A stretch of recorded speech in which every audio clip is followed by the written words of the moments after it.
Hello, this is Chris Pierce, and welcome to the Self-Maintenance of the Brain and Body podcast. Welcome to episode 32. There are so many natural methods to create a change in the brain that influences mental wellness. These are things such as focused breathing, mindfulness meditation, calming exercises, or any of those activities we engage in that release dopamine, the feel-good hormone. Another straightforward technique proven through research to help us feel good is holding the hand of someone you are connected with. This could be a romantic partner or a family member.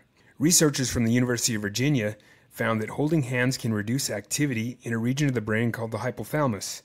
The hypothalamus is responsible for regulating the body's response to stress. By stimulating the brain through the act of holding hands, you have a simple way to quickly obtain a sense of well-being. Another study published in the journal Alternative Therapies in Health and Medicine explains that human touch triggers the release of oxytocin, or what is known as the love hormone. This is what causes the sensation of connection, love, and safety. In another study published in the Journal of Proceedings of the National Academy of Sciences, found that holding hands with a romantic partner reduces a physical pain response. You see, in this study, participants were wired up with a functional MRI to track the areas of the brain that are active when one experiences pain, and the other areas of the brain that are active when one experiences empathy, love, and connection. In the study, one partner was delivered a small electric stimulation, and then their partner would hold their hand. This study demonstrated a decrease in the area of the brain responsible for pain, and the participant also reported a decrease in pain when comforted by their partner who held their hand. So how may you apply hand-holding in your everyday life to improve your mental wellness and the mental wellness of those around you?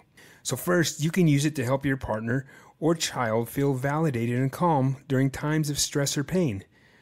Here's a simple example. Let's say if you have children, one of your children complains of feeling sick when you wake them up for school. So rather than telling them that they're probably not sick, or just to get moving anyway, you will hold their hand and tell them it's no fun being sick, and that you'll check on them in a few minutes to see how they are feeling. The simple act of validating what your child is experiencing helps them feel that their emotions are being cared for. Then combining this with the act of holding their hand will naturally release feel-good hormones and reduce the activity in the brain that increases the symptoms of illness. You may even find that this technique can cause a momentary feeling of the illness to disappear. Many kids feel sick in the morning because their digestive system is coming back online. And by not validating them or holding their hand, you can influence more activity in the hypothalamus, creating an increased stress response, which can cause them to continue to feel sick. Another method is to maintain a loving, safe connection with your romantic partner.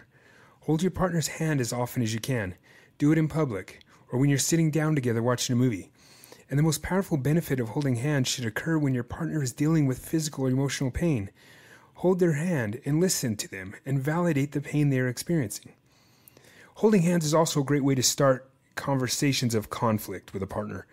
When arguing with a loved one, the limbic system, the lower part of your brain, or the emotional area, is active, influencing irrational thoughts and behaviors.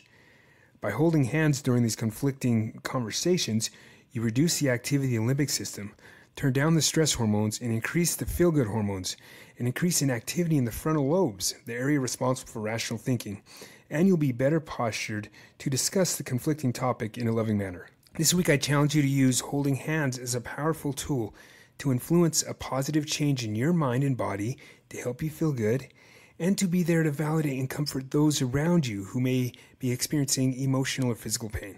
This concludes this episode. Thank you for listening. Please tune in every Monday for another self-care tip. If you enjoyed this episode, do me a favor and share it with your family and friends.